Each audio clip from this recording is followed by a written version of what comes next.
Okay, let's just dive right in. If you're running a small business, you probably know this nightmare all too well. Oh, yeah. You spend, I don't know, $5,000 this month on Facebook ads. You see nothing, zero return. So you panic. Right. And next month, you switch everything over to Google Ads. Then the month after that, you decide, no, the real answer is TikTok, and you go hire an intern. It's this cycle of just random tactics. You're just chasing the next shiny object, really just hoping something sticks. Exactly. You're just throwing spaghetti at the wall to see what works. It is the definition of marketing madness. And the sad part is, it's not because the business owner is lazy or, unintelligent. It's because nobody ever teaches you the fundamental truth. Which is? That marketing is a system. It's not just a list of unconnected tasks you do when you're feeling desperate. And that's exactly why we wanted to do a deep dive into the framework from John Jantsch in Duct Tape Marketing. I mean, This source material is really the solution, and it's built specifically for small businesses. Yeah, the ones who don't have a seven-figure budget. They need something practical, affordable, and, well, something that actually works. Right. And the book's core idea, it's not just about getting more clicks or more followers. The real payoff is much bigger. It's about dramatically improving your conversion rate. Exactly. So our mission today is to pull out the 6 key principles that can take your marketing from, scattered guesswork into a systematic, predictable machine. A machine that moves someone predictably from a complete stranger to a loyal customer, and then even into a referral source. Because without that system, the data suggests most businesses are losing, upwards of 80% of their potential customers. 80%, that's huge. It is. They're investing all this time and money just to have people fall through these huge gaping holes in their process. So today we're here to patch those holes. And I think we have to start where any good building begins, which is with the foundation. Absolutely. If you look at any successful process, it has to start with principle number 1, strategy before tactics. This is it. This is the fundamental mistake I see everywhere, and it costs businesses thousands. Yeah. They jump straight to the tactics. Always. The first question is always about the tool. Yeah, should I be doing Facebook ads? What about TikTok? Do I need a blog? But those are just, they're the wrong questions to be asking first. They're the wrong questions because tactics are just the tools. They're the hammer, the screwdriver, the strategy. That's the architectural blueprint. You can't build a house just by buying a bunch of expensive tools and, hoping they assemble themselves. Right. So before you buy a single tool, your strategy has to define 3 things with absolute clarity. First, WHO you serve. Second, what makes you different. And third, why should people choose you over everyone else? I totally get that, but let me just play devil's advocate here for a minute, for the listener. Sure. What if my competitor is just crushing it on Instagram Reels? Doesn't strategy eventually just mean, look, I have to go where the money is, even if it feels a little random? Yeah. How does strategy help me say no to something that seems to be working for everyone else? That's the whole power of it. It's a filter. If your WHO is, say, a 65-year-old financial advisor who only uses LinkedIn, then TikTok is totally irrelevant to you. It doesn't matter what your competitor's doing. So strategy gives you permission to just ignore the noise. Exactly. It lets you ignore 90% of it. The source material really drives this home. Without that filter, every marketing decision is just a guess. Every new trend is this terrifying obligation you feel like you have to jump on. And we really need to emphasize the financial cost of not having that filter. Every time you jump from Google Ads to some new platform, there's a learning cost, a setup cost, an opportunity cost. It's a constant cycle of waste, and that stops the minute you have a clear focus. Look at the book's example of the web design agency. Okay. If they have no strategy, they're trying to attract everyone. Restaurants, lawyers, plumbers, you name it. They're trying SEO, some generic Facebook ads, networking, and they end up being just, mediocre at all of it. But if their strategy first, they define a really specific niche that acts as that filter.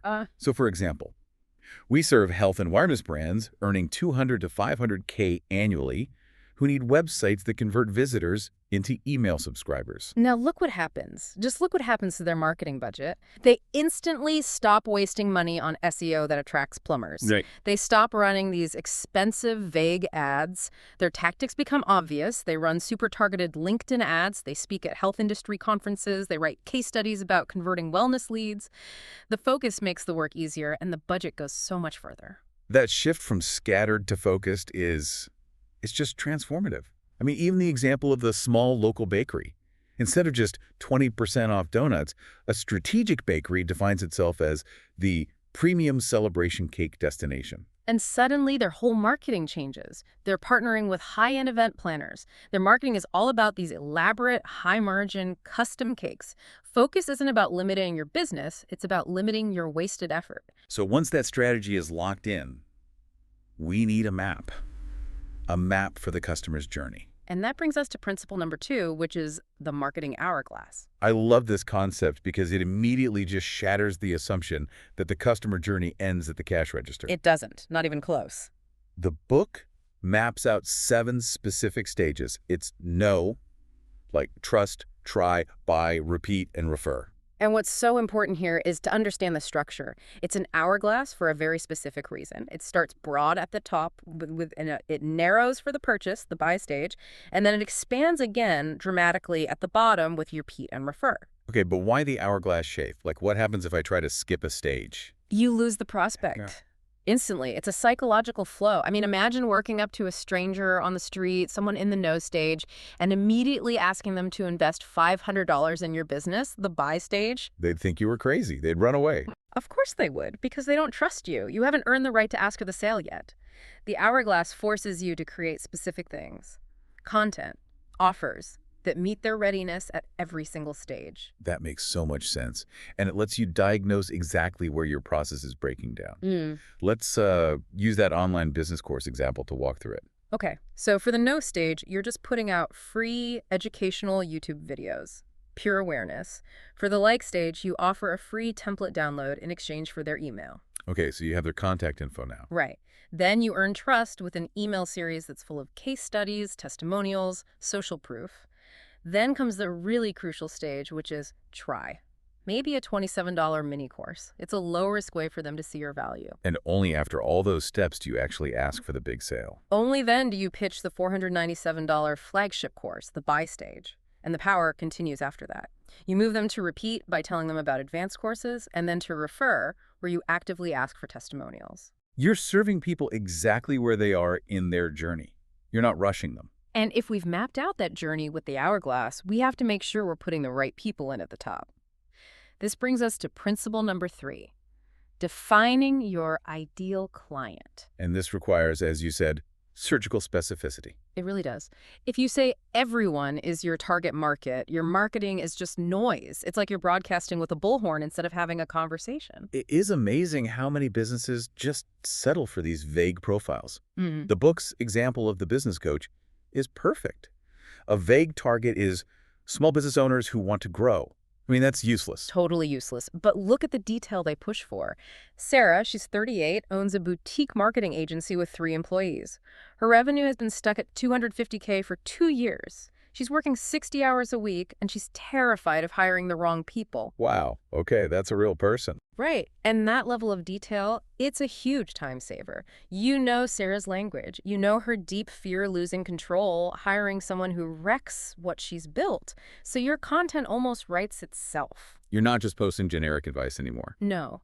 You're posting on LinkedIn about the 3 non-negotiable interviews to scale your agency without becoming the bottleneck. Sarah sees that headline and she thinks, that person is inside my head. And when she moves through your hourglass, she's already pre-qualified because that message was so specific. Vague targets just lead to generic messages that connect with no one. Specificity is efficiency. And speaking of content, this moves us to a really critical shift in marketing today, which is principle number 4. Content is your core marketing tool. So we're really talking about abandoning that old school approach, which was all about interruption. Cold calls, annoying banner ads, stuff you didn't ask for. And moving toward attraction. It's education-based marketing. Look, people are naturally resistant to being sold to, but they are desperately seeking solutions. That's a great way to put it. They don't want to talk to a salesperson. They want to talk to an expert. They go to Google and they ask, how do I fix X? And if your content, your blog, your guides, your videos answers that question honestly and completely, you become the trusted expert. And then who do they call when they're finally ready to buy? The person who's been teaching them for free for the last 6 months. That content is an asset that works for you 24/7. That's real leverage. Exactly. I mean, think about the accounting firm for e-commerce businesses. The old way is cold calling online store owners. The content way is writing a definitive guide called Tax Deductions E-commerce Owners Always Miss. So you stop renting attention with paid ads that just disappear the second you stop paying. And you start building long-term authority. The consequence of not doing this is that your cost to get a customer never goes down. Your competitors who are building these content libraries are attracting customers organically, so their marketing costs are actually decreasing over time. And if content is all about building trust, let's talk about the highest leverage thing that trust can create. Which brings us to principle number 5, systemized referral generation. Because, let's be honest, most small businesses are guilty of just waiting for them. Oh yeah, the old, if we do good work, people will refer strategy. Which is not a strategy, it's a hope. And naturally usually means rarely or randomly. The source material is so clear on this. Referrals must be actively encouraged, rewarded, and tracked. Because they're the best customers you'll ever get, right? They close faster, they pay more, they stay longer, all because they arrive with that pre-sold trust. They're your highest performing sales force, and you're not even paying them a salary. You have to activate them. So let's go back to the web design agency example. The book details this great 4-step process. Okay, step 1. As soon as a project is done, you send a thoughtful thank you gift with a soft ask for referrals. Yep.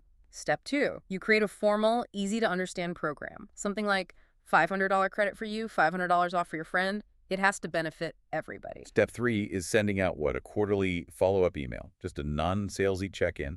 Exactly. Just reminding them you exist and asking if they know anyone who needs help. And step 4 is maybe the most important. Make it dead simple. Give them a one-click referral link or pre-written email they can forward in 30 seconds. And that system takes the agency from getting 1 or 2 random leads a year to maybe 15 or 20 highly qualified leads. Leads that cost you basically nothing to get. If your competitor is paying $1,000 for a new customer and you've engineered a referral system, you're just winning the game of profitability. It's not even close. And finally, we get to the thing that holds all of this together, the glue. Yes. Principle number 6, the absolute thing that stops the feast and famine cycle, the marketing calendar. The anti-chaos mechanism. I love that. Yeah. Because random marketing leads to chaotic results. And then we're surprised when we have a slow month. Right. The calendar is just the documented schedule. Your content topics, your emails, your ad plans, all plotted out weeks, even months in advance to ensure you are systematic and relentless. Because consistency beats intensity. Every single time. Oh, always. Posting 3 times a week for a year is absolutely transformative. Posting every day for 1 week and then disappearing for a month is, well, it's useless. The calendar forces the routine. And it also reveals the gaps in your hourglass. That's the diagnostic part of it, right? Yeah. You look at your calendar and you realize, wow, I have 15 blog posts planned for no content, but nothing planned for current clients, for repeat content. The calendar exposes that weakness instantly. Without it, your marketing is totally reactive. A slow month leads to a panic promotion you can't afford. And a good month leads to coasting, where you think you don't need to market, which just guarantees the next month will be slow. I remember doing that early in my career, the stress of those swings. It was just exhausting. It's the worst. And competitors with calendars, they're not necessarily working harder. They're just working consistently. They're planting and harvesting on a schedule, which leads to steady, predictable growth. So we've covered 6 principles designed to stop the hustle and build a real machine. But, knowing the steps is one thing. Actually starting is another. So we want to give you something really tactical right now. The source material has this fantastic 5-step diagnostic exercise you can do to see where you stand. Okay, so grab a piece of paper or open a blank document. Step 1, write down your ideal client, 1 detailed paragraph. Give them a name, an age, their core problem, their deepest desire, and where they hang out online. Step 2, list the 7 hourglass stages right down the left side of the page. No, like trust, try, buy, repeat, and refer. Then steps 3 and 4.